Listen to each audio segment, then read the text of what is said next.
Hello, my name is Ben Friedman. I'm Branson Indelicato. And this is Ben and Bran See a Movie. Welcome, guys, and we are joined by the one and only Scott Mantz. Hey, welcome. Fellas, thanks so much for having me. Very, very excited. I cannot wait to get into our conversation about a very, very special movie that saved the year of 2021 for a lot of people. Yes. This is a great cap off to the year, and also kind of to our year. We're calling this the end of the season. This is our season finale for season one of Ben and Bran See a Movie. Well, so season 2 comes out the first next week Friday in 2022 is. Well, this is a great way to end your season. I feel like I feel so honored, so special that you put me on your season finale. Yes, Scott, we are so honored to have you on. For anyone who doesn't know Scott, which if you're watching our show and don't know Scott Mantz, I don't know what you're doing, but he is the film reviewer at KTLA. He's previously worked at Acess Hollywood, Collider. You've seen him all over the internet on any movie channel that talks movies. That's just great. He is the greatest ball of energy you've ever met. And you came in. I mentioned honored. this when you came in. You've got like this awesome vibe going on, man. I'm really excited to get into this. Oh, thank you so much. Really, I mean, nothing makes me more excited than talking about three things: movies, Star Trek, and the Beatles. Those are the three things. Nice. Oh man, you would really like the poster that Ben he's got a big old yellow submarine poster. The movie poster hanging up right above. Sadly, it's on the other side. Dude, oh man, we've got to talk about that movie at some point. I've got the hole in me pocket. We'll have to have you back on for if we talk about Yellow Submarine. All right, that might be another one where we bring back Scott. Right. I'm down for the Beatles. Let's kick it right off, guys, because we are talking Spider-Man No Way Home, and just spoiler warning. Yes. We Huge are spoiler warning. Spoiling the living crap out of this movie. We are not even going to hesitate on it, and we're just going to jump in because there's so much with this movie that I've been dying to talk about. When we've brought it up these past few weeks, just to mention the fact that I haven't spoiled it, it's just like so hard for me, and I'm so ready to talk about it. But I'm going to give our film history of Spider-Man No Way Home just real brief before we click in. Obviously, it came out a few weeks ago, starring Tom Holland, Zendaya. You have Willem Dafoe. Babylon. Yeah, Jacob Babylon. Willem Dafoe returning. You have Alfred Molina, Jamie Foxx, Marissa Tomei, and Tobey Maguire, and Andrew Garfield. Yes! They're in this movie. And also, just in case that's not enough, you get Charlie Cox back as Daredevil. That was a neat little. First little cameo. Guys, and look, for everybody listening, first of all, you've probably seen the movie. If you haven't, then you're out of your minds. Second, I mean, was anybody really surprised that Andrew Garfield and Tobey Maguire are in this movie? Isn't that like the worst kept secret of the year that these guys are going to be in this film? They did. I could not find a leak about it, but I think there were leaks. You just were probably. I tried not to look that hard, I guess, but I mean, even if you didn't know, even if you went into it with no idea that they were in it, it's like it kind of would have been more surprising if they weren't. That's true. That's very true. But the fact that they were in it was just beautiful. And, I mean, I just right off the bat, I'm going to spill all my beans. Hill to Die On. This is a love letter to everyone that's a fan of Spider-Man. Probably, it's like neck and neck for me as far as Into the Spider-Verse is concerned, which is like the best Spider-Man movie. And No Way Home is like right there. If not tied, it's like a close second. Every Spider-Man is perfectly balanced. All the villains are used, for the most part, amazingly. And it's a unique take on sort of the Spider-Man origin story, especially with all the MCU that's built up to this one. And I basically have the exact same Hill to Die On. It's Spider-Verse is one of my favorite movies of all time. This one is right there, if not tied. I loved everything this movie did, and to me, it's by far the best live action Spider-Man today. I was blown away by this movie from the very second it started to the very second it ended. It was funny. It had the action. It had just the joy and energy of that character mixed with the emotion. And it just showed how great of an actor and how great Tom Holland is as Peter Parker, Spider-Man. All right, Scott, guys. what did you think? What did you think? All right, so guys, my hill to die on is going to be a little different from yours. Oh. And here's why. I will say this about No Way Home, which, by the way, just some stats, that in the first 11 days that it was in theaters, it crossed $1 billion worldwide in just 11 days. That's amazing. That makes it, gentlemen, the second fastest movie to cross $1 billion. So it's tied with Avengers Infinity War, which also took 11 days to cross $1 billion. But the number one movie, can you guess what the number one movie is, the fastest movie to cross $1 billion worldwide? Oh, it has to be Endgame. Okay, but can you guess how many days? 9 days, right? 8 or 9? 5. 5. Wow. Yeah, Whoa. isn't that crazy? Isn't that nuts? Yeah. A movie crosses $1 billion in 5 days. In 5 That days. is out of control. But, gentlemen, so when I saw No Way Home, I've seen it 3 times now. Okay, Same. Yeah, I've had 3. I will say this, and this is the part of the hill that I'm going to share with you guys. The last hour of this movie is the single greatest hour of any Spider-Man film. Okay, agreed. But, gentlemen, the first 90 minutes are just good, not great. And here's why. Here's why. Like the both of you, I freaking loved Into the Spider-Verse. Mm-hmm. Now, I also a bit of a backstory. I don't know if you guys know this about me, but I am a diehard, massive Spider-Man fan since I was a little kid, and I was collecting Amazing Spider-Man, Spectacular Spider-Man, Web of Spider-Man, Marvel Team Up, Marvel Tales, all of it. I just love Spider-Man. And the Tobey movies, I love, even the third one. Andrew Garfield movies, I mean, I think they're fine, but just not as good as the Tobey ones or the MCU ones.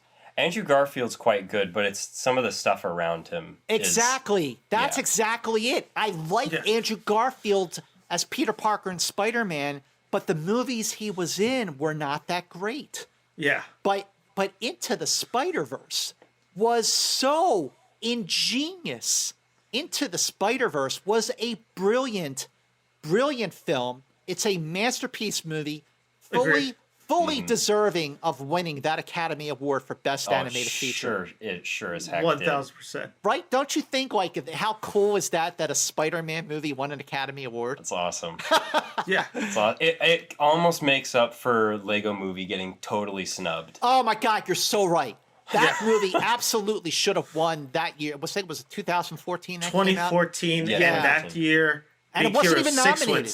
Yeah. And it wasn't even nominated.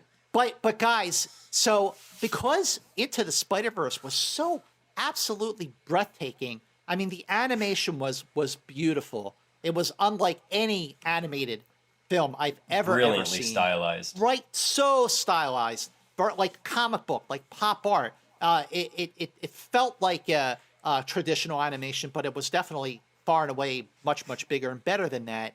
But the way that Into the Spider-Verse introduced all the different spider beings, whether it's Spider-Gwen or obviously Miles and the older Peter Parker, and let's not forget Peter Porker, the spectacular Spider-Ham. Yes, my favorite character of the movie. A noir Spider-Man, like the way it introduced all of the spider beings was so clever and ingenious and fun. And there was an energy.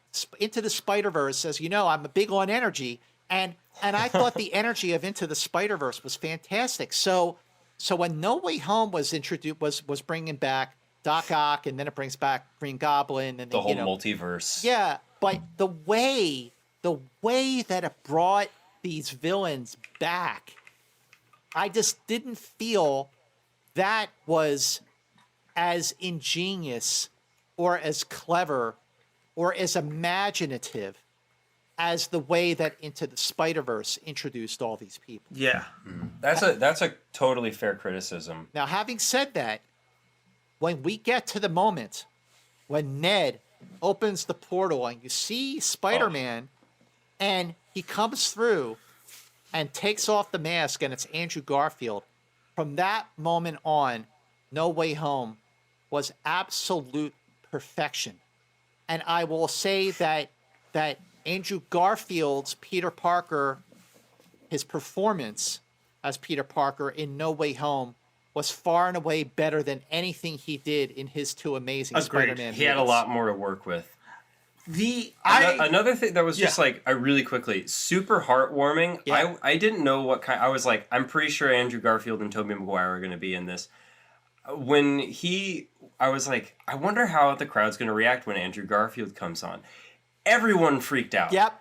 Which was like kind of heartwarming. I was like, Everyone there applauded. is some merit to the Amazing Spider-Man movies, and like Andrew Garfield is still a good Spider-Man. And just like hearing everyone cheer was such like cool moment. Like, okay, we can cheer for this. This is awesome. Yeah. The thing that works so well for this movie is I've seen it now 3 times. Yep. And I never feel the length of the movie. Right. I can't believe it's over 2.5 hours. That blows my mind. Yeah, that's nuts.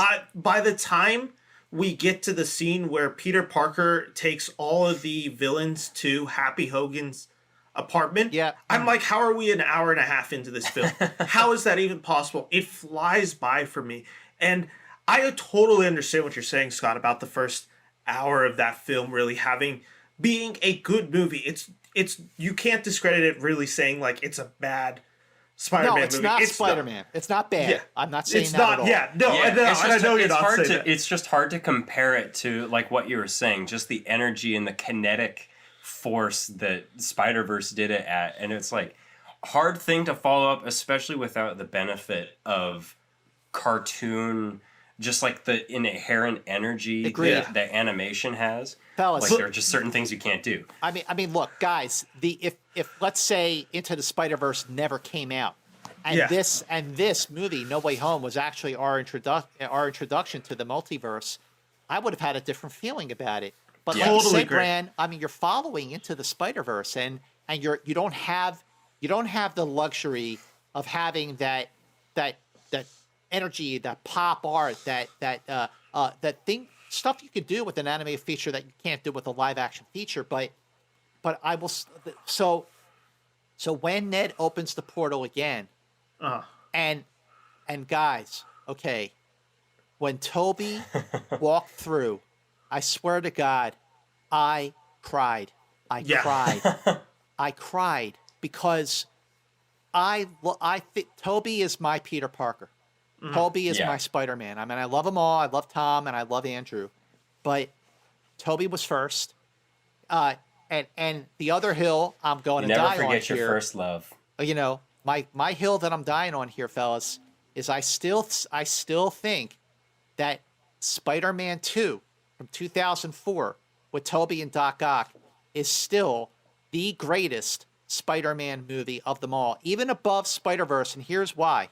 I think Spider-Verse is a more ambitious movie. I think it is a bolder film, but I just like that Spider-Man 2, it's just Peter Parker and Mary Jane and Doc Ock, and that is it. It is the perfect realization of a Spider-Man comic book from the late 1960s. If the first Spider-Man movie was the Steve Ditko film, and if Spider-Man 3 was the Todd McFarlane movie, Spider-Man 2 is the John Romita Sr. film.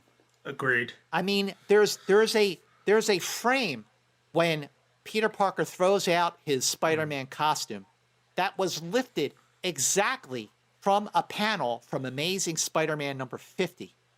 And like, it's just a perfect movie. I love that it's more about Peter Parker than it's about Spider-Man. I love the scene when Peter Parker goes into the burning building without his powers to save the kid, because it was just who he was. He was a good guy, you know? And I love how existential it got, and I loved how No Way Home made fun of how existential that movie got.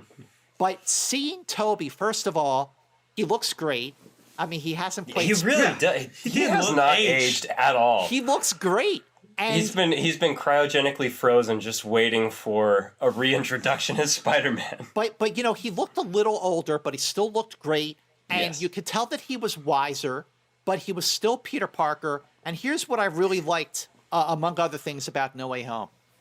They resisted the temptation to have the three Peters argue with each other. You know, like, remember the first Avengers movie? Everyone's like fighting each other. All the Avengers are fighting each other. I'm like, why the hell are they fighting each other? It was so pointless. But the three Peters, when the three Peters got together in No Way Home, they immediately were helping each other. They were collaborating. They were working together. And I thought that was really great. Like, they weren't trying to, like, I'm the main Peter. No, I am. Like, you know, they weren't arguing with each other, trying to, you know, outsmart the other Peters. They were truly like all three Peters were good guys. They were really good guys. And I love the moment when you know, because Toby's wearing just like his Peter Parker outfit. Yeah. And I think you know, Andrew says Peter to him, Parker streetwear. Yeah, he's like, are you gonna go out in that Lutheran you know, Baptist outfit? And he pulls his shirt down. The youth pastor. Yeah, the youth pastor, and he pulls his shirt down, and you see that he is wearing his Spider-Man outfit under his clothes. I thought that was great. Here's the other thing I thought was really great about this movie. So instead of the three Peters teaming up to defeat these villains, they team up to help them. I love that. That's so good. And think about it, to cure them. And here we are in this friggin' pandemic that's going on, you know, going into its third year. I mean, it's like nuts. And here are these guys who are figuring out a way to cure these villains that have in their multiverses, their different multiverses, made things very, very difficult for them. And I just thought that, you know, all three guys were great, but you know, we've been with Tom now for like 5 years, going back to Captain America: Civil War when he first appeared in the airport scene. But we haven't seen Toby in 14 years as Spider-Man, and I really, really missed him. I got very emotional, like just because he was still like he's like I said, he's older and he's wiser, but he's still Peter. He's still like Toby. Just like did a great job and like playing him, you know, 14 years later as a wiser person, but he's still like a sweet kid, a sweet guy, a good guy. You know, that's probably a tough balance to strike as well, because you don't have, like in the movie, it's sort of nebulous as to how much time has actually passed between, you know, Spider-Man 3 with Tobey and like current day No Way Home Spider-Man. Yeah, I mean, all we can assume is really that there's definitely been some, Spider-Man 3 took place in 2008? Seven. Yeah, in 2007, and this one's taking place in 2021. So it has been legit 14 years. Supposed to be 2025, because remember the blip happens. Oh, yeah, you're right. That's very good point. That's a good point. Good catch, Ben. Yeah, that's a very good. That's a movie, I know my MCU detail. So there's this period of time, you know, 14 to 19 years, where, you know, we haven't had, like, we don't know what has happened in the life of Tobey Maguire's Spider-Man, and we don't know what has happened in the life of Andrew Garfield's Spider-Man. But there's still that, like you were saying, Scott, where you can tell that they're older and wiser, that they're still the same characters, but they've gone through things that we haven't seen that have changed the way that they think, that have like grown them up. I love that they seemingly have arcs that we don't get to watch. Like one of my favorite moments in the movie is where Andrew Garfield is talking about after he loses Gwen Stacy, and he talks about, you know, trying to keep that positive energy, and then he's like, at some point, I just stopped holding my punches. Like, you see that character get to go through grief and tragedy and deal with that. Like, it's such a powerful thing that it keeps going on, and these characters keep learning. Same with another moment that I didn't cry the first time I saw it. I've cried a few times since seeing it, second and third, when Andrew Garfield and Tobey Maguire are talking about if they have a girl in their lives, and Tobey just says, "There's someone there," or I forgot exactly what the line is. Yeah, he says we're figuring things out. Yeah, we're making it work. That moment, when I saw it the second time, burst into tears. I don't know what it was, but it was just like this sweetness that, Mary Jane and Peter Parker have this life together. Like, it's just such a good continuation of the story. And I guess, let's dive into the movie a little bit even more. The performer that we haven't talked about at all yet, and if I had to have another hill to die on, it would be this. Willem Dafoe's the most underrated actor just working in general.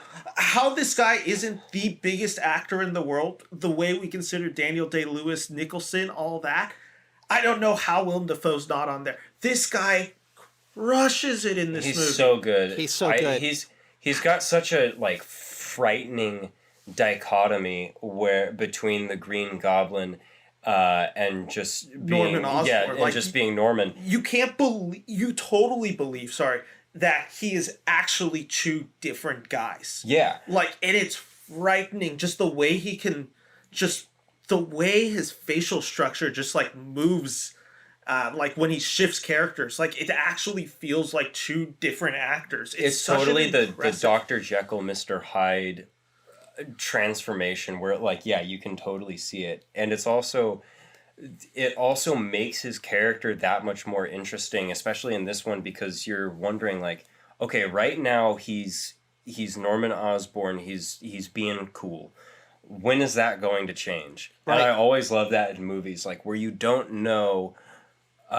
It's like a ticking time bomb. Yeah. You always know it's going to happen, and you don't know when it's going to happen. Yeah, there's that element of okay, everything's fine now, but at some point the other shoe's going to drop, and we're going to have a supervillain uprising on our hands. Yeah, you're right. First of all, I agree with you completely, Ben, that Willem Dafoe, he should have an Academy Award. How he does it is insane to me. He is a phenomenal actor. And Bran, what you said about how there are moments where Norman Osborn, you don't know if he genuinely is okay that he doesn't remember being the Green Goblin, or if he does remember and he's just messing around, trying to fool, Peter, and everything. So to that extent, he is great. And also, don't forget, sure, the Green Goblin was in Spider-Man 1, but he also had a cameo in Spider-Man 2 and 3, if I'm not mistaken. He's in 3. I just rewatched it, and he has a cameo with Franco. So having him be in No Way Home, and I love that. I guess when they're at Peter's apartment, Norman says to Peter, I'm something of a scientist. Myself. Yeah, it's when they're in the sanctum with when they're all locked up. Yes, in Strange's place. And he said that in the first Spider-Man movie. I know. So there's so many. That was one of those fan service moments where Ben and I think had the same reaction, because we both saw it for the first time at the same time. 6 p.m. at our local movie theater. We'll never forget that time. Still, we'll always have my ticket. All right, I got to tell you my story. So check go this for out. it. Yes, please do. You were mentioning this. So the premiere for No Way Home was that Monday. So if Spider-Man opened on Friday the 17th, I guess Monday would have been not 17th, 13th, the 13th. 14th, okay, yeah. So I was supposed to cover the premiere or the red carpet for an outlet, and I was excited because I'm like, oh wow, I'm going to cover my first red carpet premiere since in almost 2 years, and I'm going to see the movie afterwards at the premiere in Westwood. That's so cool. So here's what happened. So the night before, I was doing one of the Q&As that I was moderating, and I can't say what it was for, but when I went to moderate the Q&A, I got tested for COVID, and I was negative. So I did the Q&A, I went home. Well, the person I did the Q&A with, Oh no. the next day, that person had to do something else, got tested again, and tested positive. Oh. So because that person tested positive like maybe 14 hours after I saw that person, the odds are that person was actually infected, even though it was negative the night before. So that meant that I was exposed. And so I got this call at 2:00 the next day. You know, I'm supposed to be on the red carpet at like 4:30. And I get this call saying, you know, this is contact tracing. You've been exposed last night. You have to stay home and quarantine for the next 5 days. And I said, I'm working tonight, and I'm covering a premiere, a red carpet premiere. They said, do not go, because if you're infected and you go to this thing, that would be bad. And I'm like, you know, well, yeah, talk about an understatement, right? Yeah. So I had You'd be the guy that gets Tobey Maguire sick.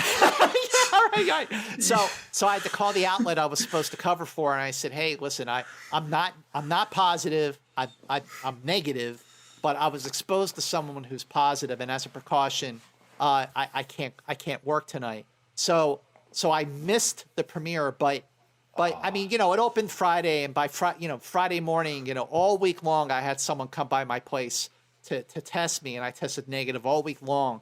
So like on Friday morning, I got tested, I was negative, and I was released from isolation. So I, you know, just went that day to see the movie. So it's not like I had to wait like 3 weeks or anything. Yeah. But I was really, really upset too. I'm sure. Oh, Was there sucks. something though exciting about seeing it? Like, because I know obviously the energy at the premiere is going to be just infectious. You have the whole cast there. There's such an energy there. There's got to be something really cool about seeing the movie the first time with everyone who's there, like fans who are like been waiting for this movie. I know the our folks in the screening, Spider-Man we suits. were all just like amped for that movie. It was packed. That theater I go to is never packed. Yeah, that was not sold out. Well, you know what? That's a really great question, Ben. And the answer to that is yes, absolutely. I mean, my not being able to go to the premiere was really a happy accident because my closest and dearest friends here in LA, who I met, you know, years and years ago when I worked at Access, but, you know, we stayed really, really,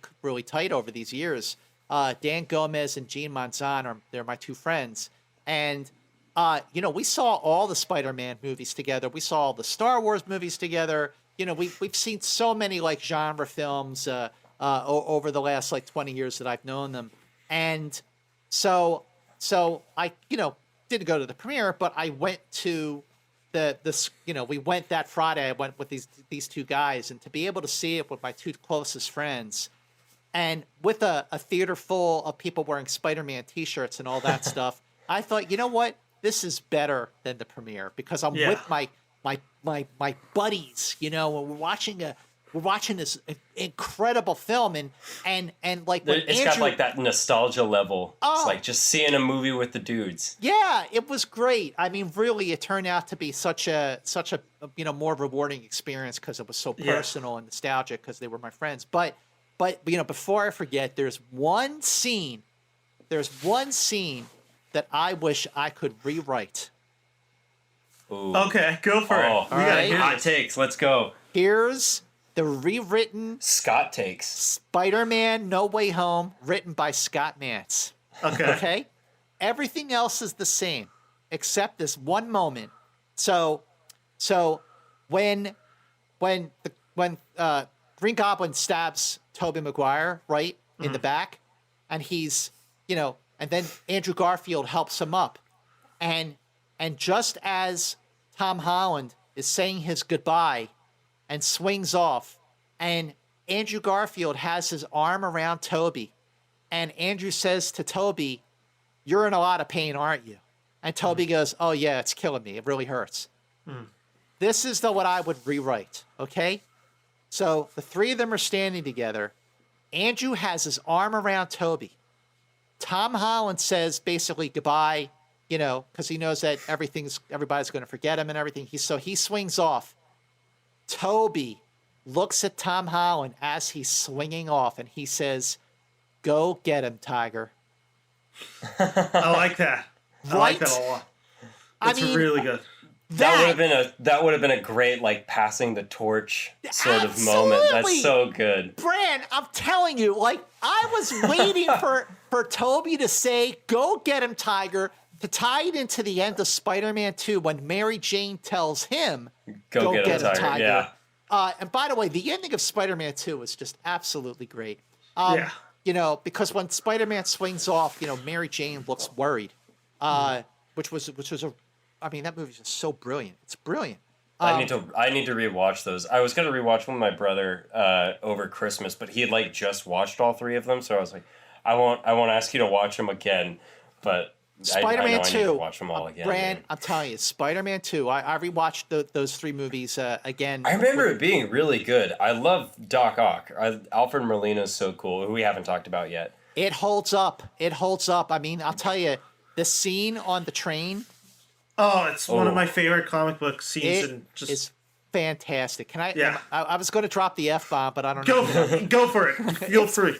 Amazing. Yeah, but I mean, look, that movie came out in 2004, and it holds up just as well as, like, you know, whether it's Shang-Chi and the Legend of the Ten Rings, which is also great, Avengers Endgame, or you know, Thor Ragnarok, Iron Man 1, Captain America, Winter Soldier, all the best MCU movies. I feel like we could have like a 6-hour conversation about you could. We absolutely could. At some point we're going to have like a mega episode or like some week where we just phases. Where we just go through like every phase of Marvel. There's so much that it's like we haven't even gone to touch on. And for me, the reason this film works is, one, I didn't think this movie could work. When you hear the premise and you see that trailer, obviously I'm excited because it's Doc Ock saying, "Hey, Peter," or whatever he says at the end of the trailer. "Hello, Peter." And you're just like, okay, obviously it's amazing to see Alfred Molina back in the costume as Doc Ock. But it's just like, is this just Spider-Verse live action? Did they just take that idea in 2018 and just like, they're like, okay, we need to now make our own live action Spider-Verse because everyone's going to love it. The fact that this movie worked for me emotionally, it tells a cohesive, well-done story, was so shocking to me. Like, I really was not expecting, and because they adapted it off, and I was reading the comic book earlier today just to kind of refresh it, they were adapted it off the Amazing Spider-Man run, One More Day, where of course he loses his memory to save Aunt May, and with that, he sacrifices his marriage to MJ, all of that. I actually enjoy the comic for what it is. It's very controversial, to say the least, in Spider-Man comic lore. The fact that they're able to adapt those elements and make it work so well is so impressive. And that's, to me, the center of that is the heart between Tom Holland and Zendaya. Their chemistry is just great. So palpable. Yeah. And they seem like, I mean Jacob too. Yeah, Jacob's great supporting. Yeah, they seem like legitimate friends in real life, which helps to sell the fact that they're just this close. Like Ned's the sidekick best friend who's like just there to help out, and Zendaya's the love interest who actually does want to be there and wants to, you know, support Spider-Man, her boyfriend, and they're all like still, you know, coming up, like trying to decide, like grow up, like where are we gonna go, what are we gonna do with their lives, and like that close friendship really just helps to sell it. Yeah, the weirdest part of the movie, and it's maybe the one that doesn't always fully click, is Benedict Cumberbatch as Dr. Strange, who I love. Benedict Cumberbatch, I love his portrayal of Dr. Strange. There's something not off-putting about him in this movie, but tonally, he kind of feels all over the place at times. Like, he seems a little strict, seems a little bit more lax. He has, obviously, this huge ego that's been just one of the characteristics of him. Throughout it, it was just hard to tell his motivations. I actually thought there was going to be a reveal at one point, because at one point, he feels a little bit more like the villain the antagonist Yeah. for it. I thought we were going to find out that was Sorcerer Supreme, Doctor Strange. That would have What been If, crazy. Which is then obviously they show in the Doctor Strange Multiverse of Madness right. at the end, where I thought that was kind of going to be the reveal that this isn't actually Strange. The fact that it is, it's not that it, like I said, it's not that it took away from the movie, but there are moments of it where I'm just like, what is his game here? Like, why is he doing certain actions that he does? Mm-hmm. And that's, to me, highlighted at the very end of the third act, where once he sees it's working, why doesn't he just allow the Spider-Man to finish the job with, like, they have to cure, I think, 2 more people in total. Well, I think that I mean, you know, the fact that you have Spider-Man and Doctor Strange in the final, well, I don't know, obviously not the final movie, but the most recent film here, and both Spider-Man and Doctor Strange were, I think, it's certainly Spider-Man, but I think Doctor Strange was also created by Steve Ditko. Yes. So you have both of these characters created by Stan Lee and Steve Ditko in the same movie. I think that's kind of cool. It is really cool. Like I said, I like Doctor Strange in the movie. There was just like the fact that he's sort of the other hero that kind of makes it serves a part of what makes the plot happen makes total sense. Like he's a wizard, of course. Like he knows the multiverse the best out of everyone, and still he doesn't even understand. Yeah, it makes sense that he's kind of the catalyst for everything. What you mentioned earlier, Scott, with maybe the first act not being as clever as, let's say, Spider-Verse, it kind of does feel like Benedict Cumberbatch's Doctor Strange is in there because they have to figure out a way to open the multiverse. Yep. And how else do you do that but Doctor Strange? Yeah. Right. Which is, I think there was, obviously it works. They're adapting it from the comic books because Doctor Strange plays a huge role in that comic. That's right. That I just mentioned. Based on what we've seen with Loki and even WandaVision to a degree, it feels like there was a bit of a more clever way to get into the multiverse, at least in my opinion. That's what I'm talking about. That's what I mean. Yeah. Yeah, that's exactly what I mean, Ben, because I felt like, again, you know, when I was watching it for the first time, I was enjoying it. I liked it. And when, you know, when you finally get Doc Ock and the Goblin and the Lizard and Electro and they're all... Oh, yeah, the Lizard's in this too, huh? You know, exactly. And they're all... Even the movie kind of forgets about the Lizard. Sandman, you know, let's not forget Sandman. And they're all spend most of their time in these sort of cages. And, you know, that's the reason why I felt like Spider-Verse was a more, you know, imaginative film in the way that it there was all, like, it just, like, kept going. Like, it was, like, it didn't feel like it dragged. I mean, look, the last hour of this movie is so great. You could have had an episode of Baywatch followed by the last hour of No Way Home, and this still would have been a it still would have been a great movie. It could have been the first 90 minutes of Star Trek Into Darkness or something. Exactly. As a not fan of New Trek. Yeah, exactly. I actually like Into Darkness. So. Yeah, it wasn't It's too fine. bad, but I'm sure as Benedict a purist, Cumberbatch. yeah, that's true. As a purist, I know that it felt a little. It hurts weird at for me. times for me as a Well, purist. listen, Star Trek Into Darkness, like you know, I remember when that came out in 2013. I remember thinking, like, okay, I get what's going on here. This is more of an action film compared to the 2009 movie, which is great.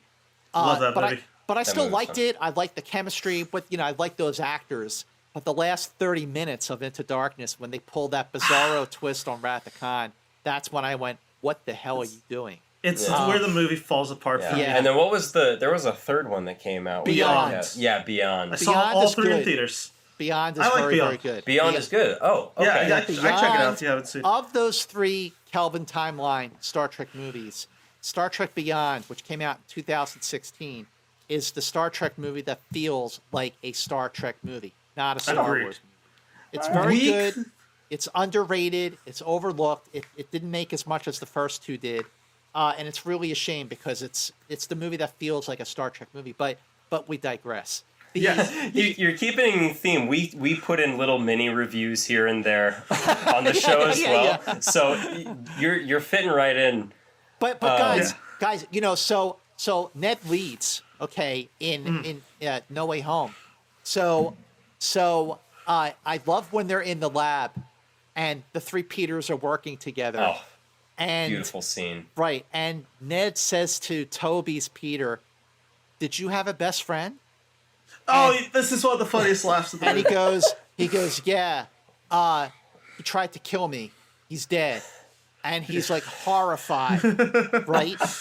Now, this is where being steeped in the comics really adds something to this moment.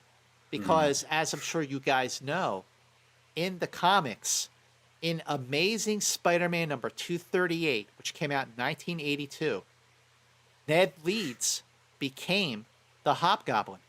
Yeah. So now in the comics, Ned Leeds was actually married to Betty Brant, and he also worked at the Daily Bugle. So obviously this is not nowhere near the same character. But maybe in the next Spider-Man film, because the way that No Way Home ends, Peter Parker, they finally made Peter Parker like he was in the comic books. Because as much as I like Spider-Man in the MCU, I felt like it just got very busy and Agreed. right, and it just got too like there's like he Peter Parker's he's a protege to Tony Stark, which I thought was cool, and that he's gonna sort of take over Stark Industries. It's a different Spider-Man story, and it's neat. Yeah, go ahead. But I like Spider-Man when I like him on his own. I mean, agreed. That's the thing that I always felt that made Spider-Man so relatable for so many people is he's not in the Fantastic Four, he's not an X-Man. He, up until now he's an Avenger, but he's and there's even that moment when the three Spider people are trying to fight together and they go, "We don't know how to fight together. We're on our own." And Tom Holland says, "Oh, I know how to fight together. I'm in the Avengers." And Toby goes, "Oh my God, that's amazing. What is that?" Is that a band? Is that a band? You're in a band? That was so damn funny and clever. And agreed. That was awesome. But one of my favorites. But guys, in Spider-Man 2, in 2004 Spider-Man 2, when Doc Ock first makes his appearance, and I know right where you're going. Right. So they're at the Daily Bugle and they're trying to come up with a name for this guy, and Ted Raimi, who's Sam Raimi's brother, says, "How about Dr. Strange?" And J. Jonah Jameson says, "Yeah, that's great, but it's taken." Yeah. So maybe in Toby's universe, there is, the Avengers just hasn't happened yet. How's that for a mind-blowing? I know, man. I knew right where you were going with that. That's so cool. I obviously we have to start wrapping up pretty soon. There's one more beat that I want to hit I've got a couple things to share, we just start doing rapid fire of moments that we just skipped over. The thing that you were talking about right there, Mance, I haven't bought into the criticism fully of just the Iron Man Jr. is what it is, but I understand that criticism.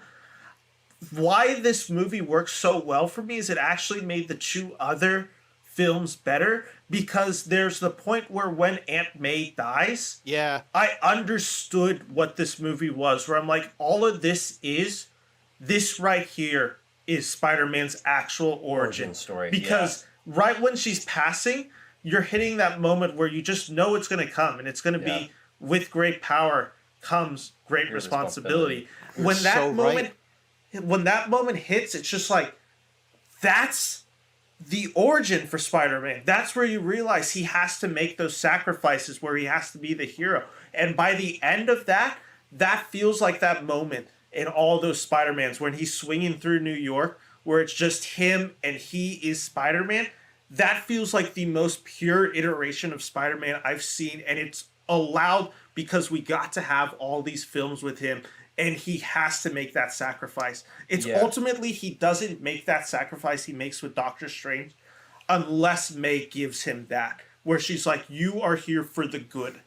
You are, and absolutely it really it ties in even better with the like the other aspect of No Way Home, where they're all just trying to figure out where they're gonna go, what they're gonna do. Like, are we still gonna be friends? Like, are we all going to MIT? Like, what is this as we're transitioning from high school into college? It's like so relatable. Becoming your own person. And by making the ultimate self-sacrifice, aside from being actually, I would say this is even a heavier sacrifice than like giving up your life for someone. You've given up every connection that you've ever built, and it's like you didn't even exist. Yeah.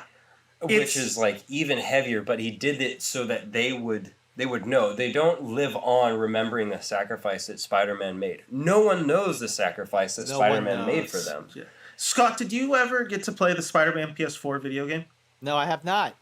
Are you planning on playing at any point? If I spoil the ending, would you mind? Go for it. So the whole ending is Aunt May does pass away, and he has that moment to save her with a serum, but ultimately either he can use it to save her or that could be used to cure the city, etc. And he has to make that moment, and it's kind of the parallel to Uncle Ben, where he has he misses the opportunity to save this, and this to save the city, he has to make the ultimate sacrifice, which is losing Aunt May. What I loved is it's kind of that parallel in this movie where it is like that is the moment of growth for him, and it's also just like he feels so responsible, and with it, Aunt May and just her last dying breath is like kind of reassuring.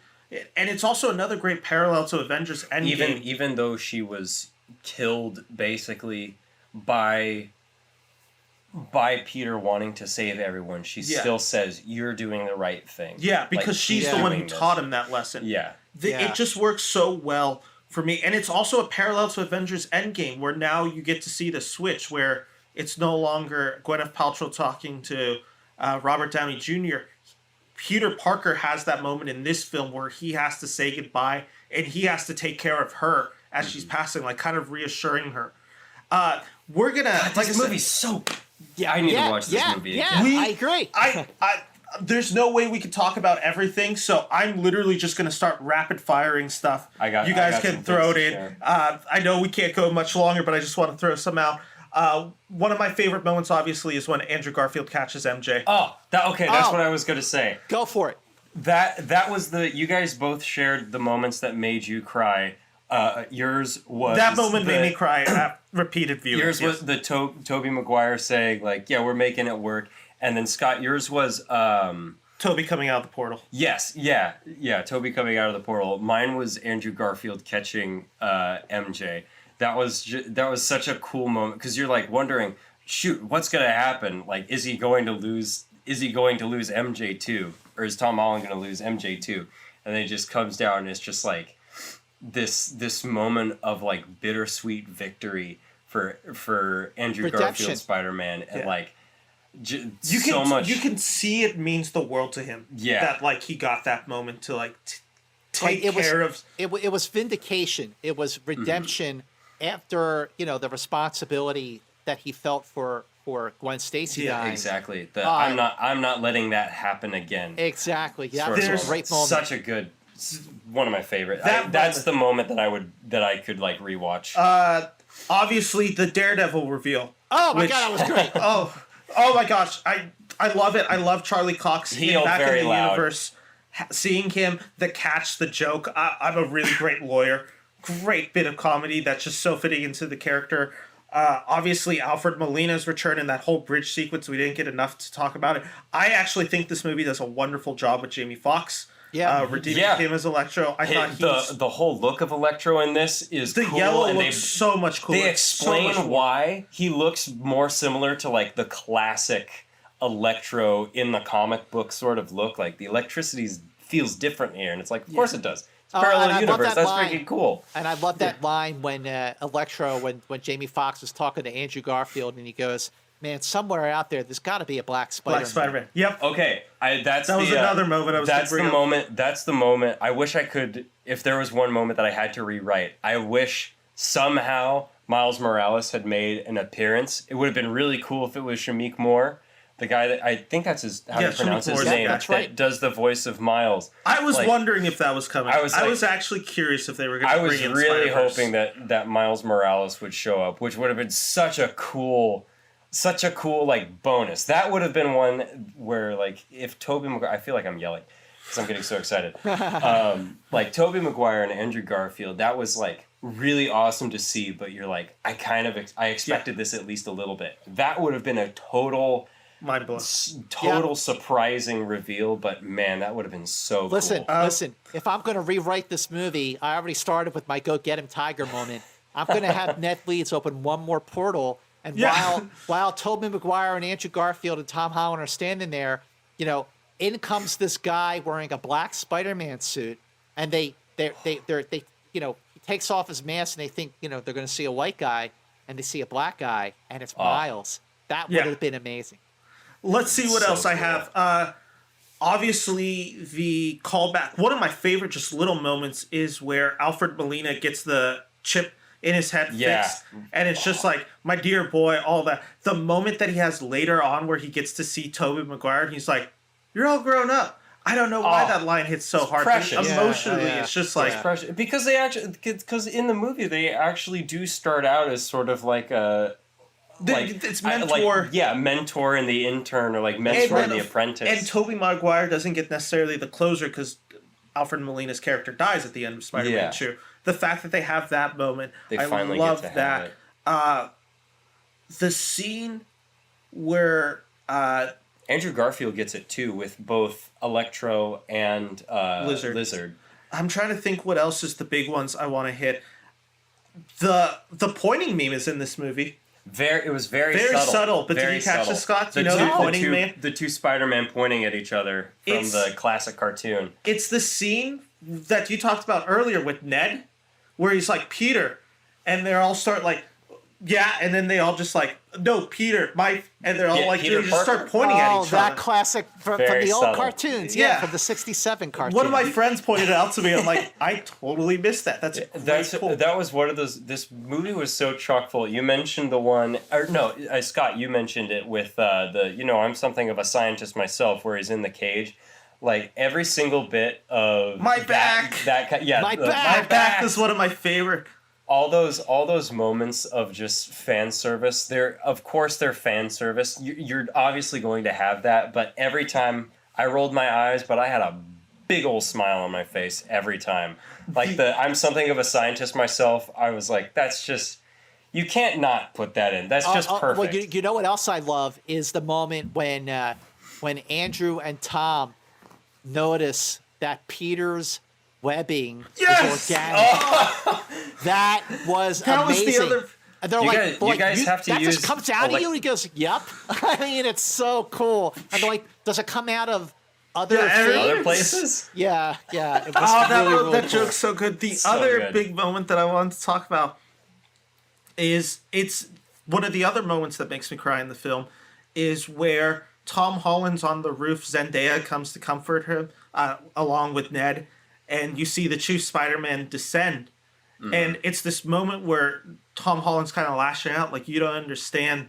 Like, and then to give Tobey Maguire that line was another just really powerful moment where he's like, I know how it feels, like, with great power comes the great responsibility line. Yeah. Like, that whole scene where he's like, I'm sorry about May.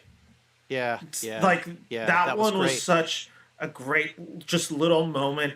Every interaction between all the Peter Parkers and all the Spider-Man is just like so awesome. There are like any little complaints that I had about this movie are so overshadowed by how well all their dialogue and all their interactions are written. I'm not gonna lie. When this comes out on Blu-ray, I'm putting it in my player and I'm advancing it to the chapter where Andrew Garfield's Spider-Man comes through the portal. I'll just watch it from there. It's like Avengers Endgame. I've seen that movie countless times. I've seen that end battle 1,000 times. Easy. I just rewatch that battle all the time. The last moment two last moments I want to mention. Obviously, there's the iconic shot now. It's probably the biggest applause the whole theater got, is when all three Spider-Man land in order of appearance. That's great. Tobey Maguire, Andrew, and then Tom Holland front and center.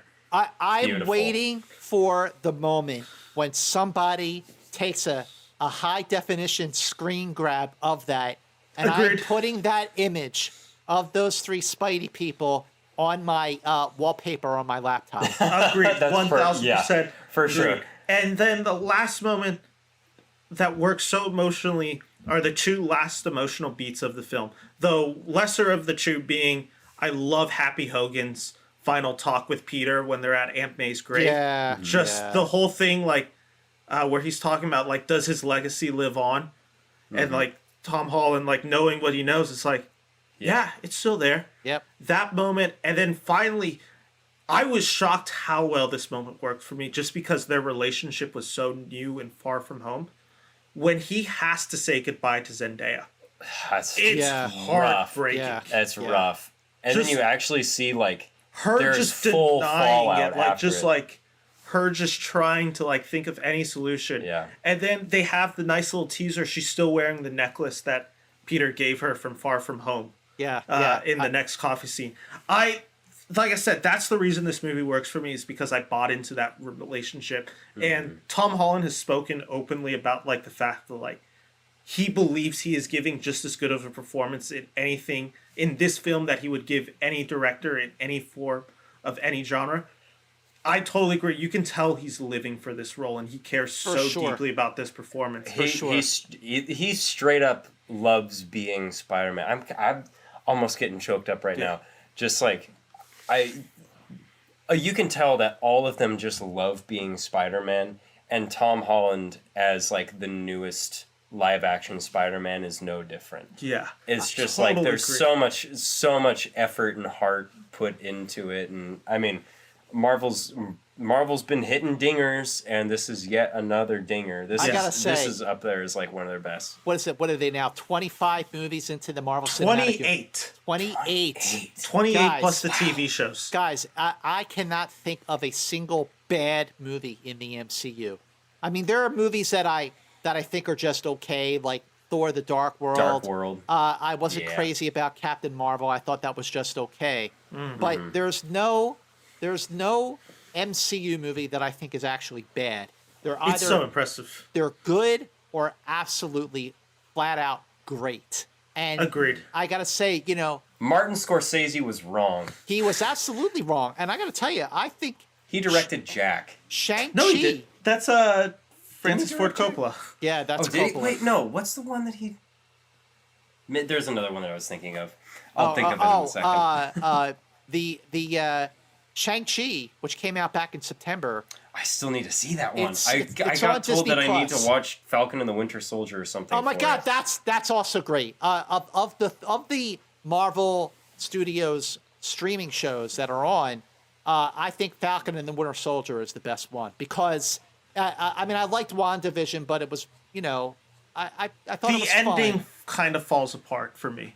And it took too many episodes to get into it. Like you're watching Yeah. these first 3 episodes where I get it, but Falcon and the Winter Soldier was really provocative. It was really grounded, which is what I loved about it. But I mean, Spider-Man: No Way Home is with the way that Spider-Man: No Way Home wraps up not just the MCU Spider-Man movies, including obviously his appearance in Captain America and Avengers, but also the Andrew Garfield films and the Tobey Maguire films. No Way Home is the return of the king of the Spider-Man series. Agreed. a And good way to with put that, that's a great way to wrap up our discussion on think Spider-Man No Way Home, which leads us to, and Mance, you might want to cover your ears. I know you're all energy. this one gets a little But this loud. one gets a little loud. We're about to introduce the Great Debate! Ladies and gentlemen, welcome to the Great Debate, where we have each prepped a question. Branson and I, just for time, we're actually going to combine ours, because I have a feeling we have the exact same question.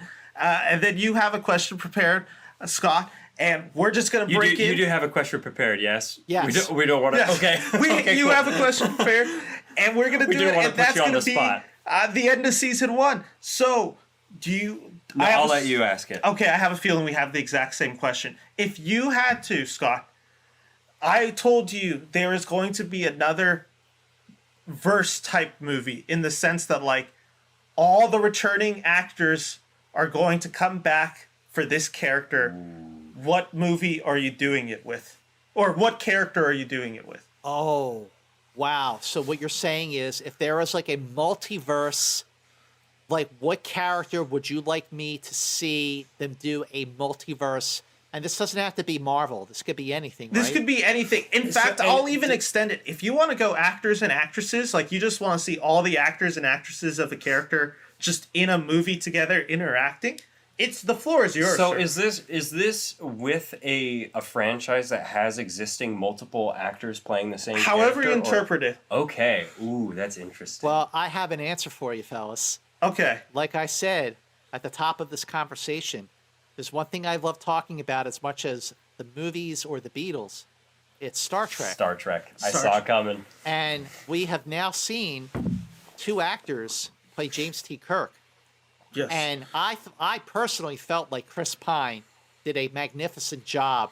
He was good. Of playing Kirk in a way that's obviously completely different from the way that Shatner played Kirk. Oh yeah. I would love to see. He didn't have the pauses. Right, and yeah, he didn't have the dramatic pauses, but he had the swagger. Definitely Yes. had the swagger and the swag. confidence.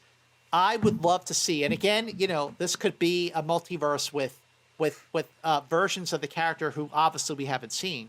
But I would love to see like a Star Trek multiverse movie where the multiverse is opened and different actors playing Captain Kirk are brought together to save the galaxy once again. Ooh. Great pitch. And you know what? That would kind of fit with Star Trek. I feel like that's not a crazy storyline. I mean, that's the issue. Yeah, I could have actually said, Spock, because there actually have been more actors playing Spock. Because you have obviously Nimoy, you have Zachary Quinto from the Kelvin movies, you have Ethan Peck from Star Trek Discovery season 2, and then you have the actors who played Spock growing up in Star Trek 3: The Search for Spock. I think there were 3 of them in there. So you actually have a bunch of actors who've already played Spock, but you've only had 2 actors playing Kirk. And from what I've heard, the new show that's coming out called Strange New Worlds, which is I think drops on Paramount next May.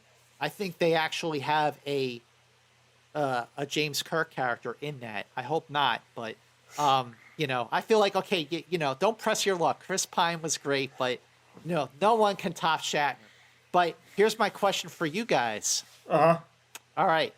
So, you've now had Tobey Maguire play Spider-Man, Peter Parker. You now have had Andrew Garfield play Spider-Man, Peter Parker.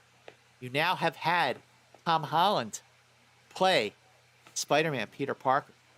Well, at the end of No Way Home, we see that Spider-Man has basically hit the reset button. So let's just say Tom Holland says, I'm done. I'm good. I'm not playing Spider-Man anymore.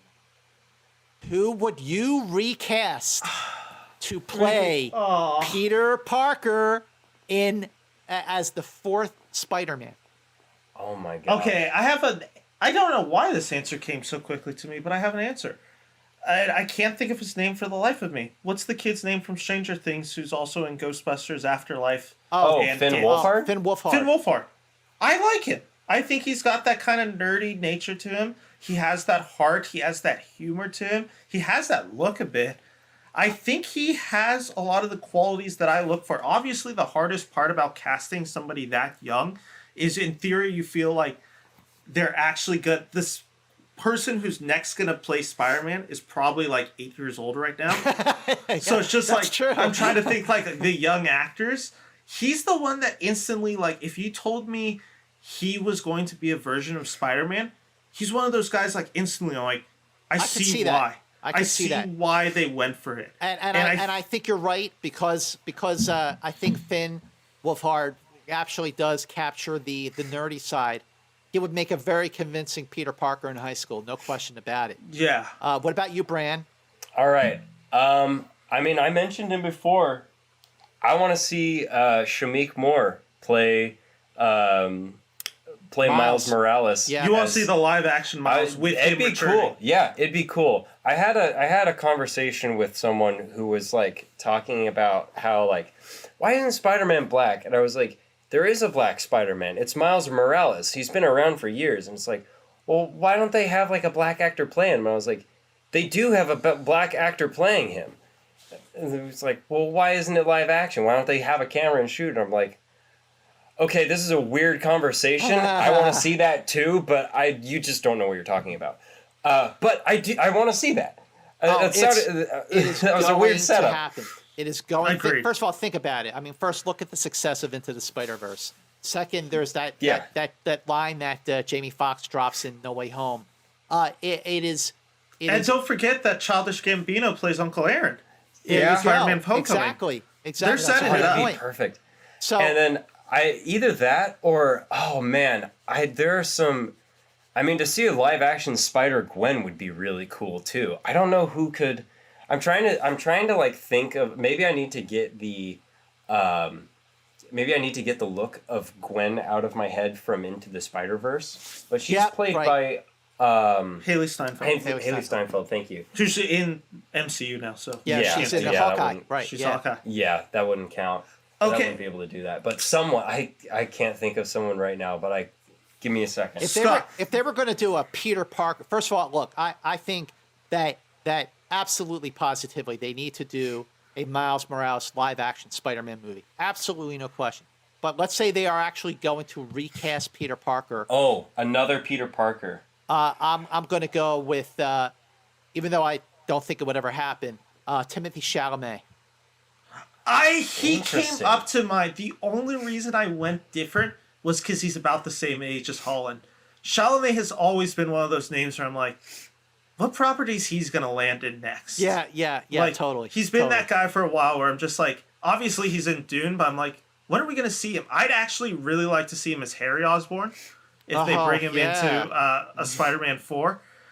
Scott, I'm actually going to answer my own question, and I have a trivia one for you. Can you name what all of these actors have in common? The one role that they've all played. Okay. Gregory Peck, Robert V. Barron, Chris Christopherson, Benjamin Walker, Henry Fonda, Frank McGlynn Sr., and this might be the one that gives it away, and Daniel Day-Lewis. Oh, they've all played presidents. They've all played President Lincoln. Oh. I'm pitching the Lincoln verse. I'm a history.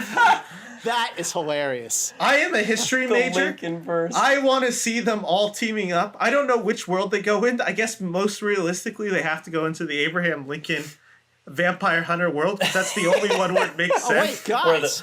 Where there's enough suspension of disbelief. How could I not have said a James Bond multiverse? That's what I was going to say. I was going to say the Bondiverse. He was the other one where I'm like, Bond, because I'm like, they have a few Robin Hoods, there's Peter Pan, obviously there's Batman, but it's like all the Bonds together, like they all have this all mission, and the way it works is you find out like James Bond is a code name. So like they all are classified as James Bond, but you don't have to do a multiverse thing. But would they be different enough characters for it to be an entertaining dynamic? I think there'd be a way to do it. First of all, I think for sure that Roger Moore would stand out because he was so fundamentally different from the other guys who played him. And is he alive? Yeah, no, he Is passed Roger away Moore? a few years ago. Yeah, so he'd also stand out for that reason. Yeah. But if we've lost him.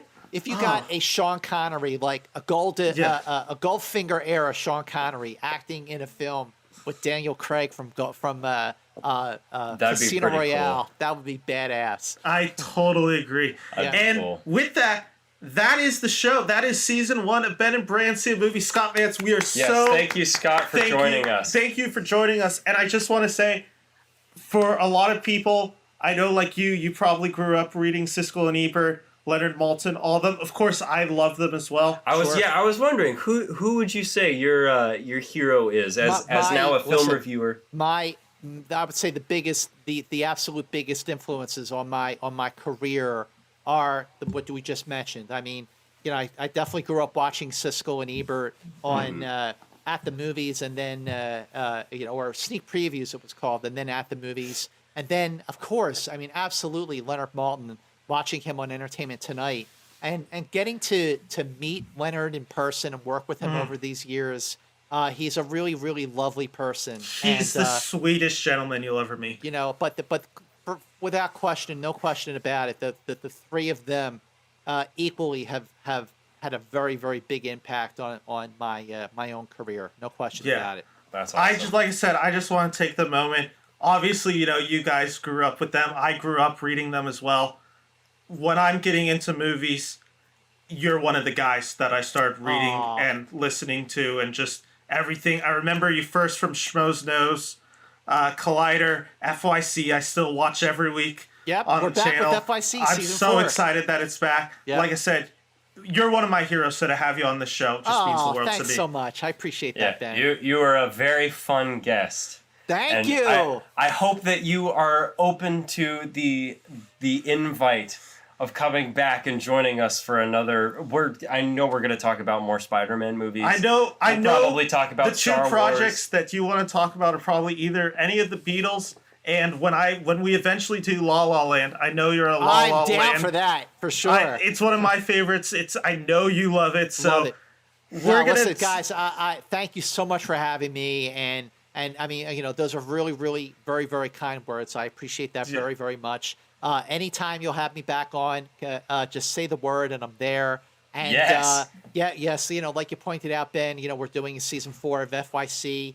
It's on Perry Nemiroff's YouTube channel, and links to all that and rest of Scott's stuff will be in the podcast episode description. You good with handing out Twitter and Instagram handles and stuff like that? Yeah, where can the people find you, Scott? You can follow me on Twitter and Instagram at Movie Mantz, and please be sure, because I've been talking about Star Trek quite a bit, make sure you check out my Star Trek podcast called Enterprise Incidents with Scott and Steve. It is an episode-by-episode deep dive of the original series, and it is the final word on the production of the original series. So it's called Enterprise Incidents with Scott and Steve.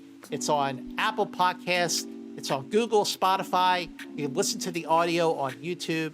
But that is what I've been doing every week now. We just hit the halfway point because there are 80 episodes of the original series.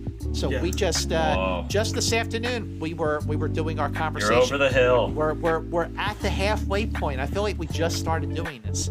But yes, so guys, thank you so much for having me on. This was really a lot of fun. Of course. Yes, and thank you for joining us. You want to plug your social media real quick? Yes, find me at Bind Media on Instagram. I've avoided Twitter. Maybe I'll pull that up. I don't know. Twitter's kind of a hellscape. I am Ben at the Beniverse on Instagram, Twitter. I have my YouTube channel, which I am so grateful, guys. I just started this YouTube channel a few weeks ago. The fact that I've now had my first just review, hit your first hit over 100 means the world to me. So thank you guys so much for that. Congratulations. And triple digits. You can follow us next year for season 2 with Ben and Bran See a Movie. See you next year. Yep. Take care, guys. Thank you so much, and Happy New Year.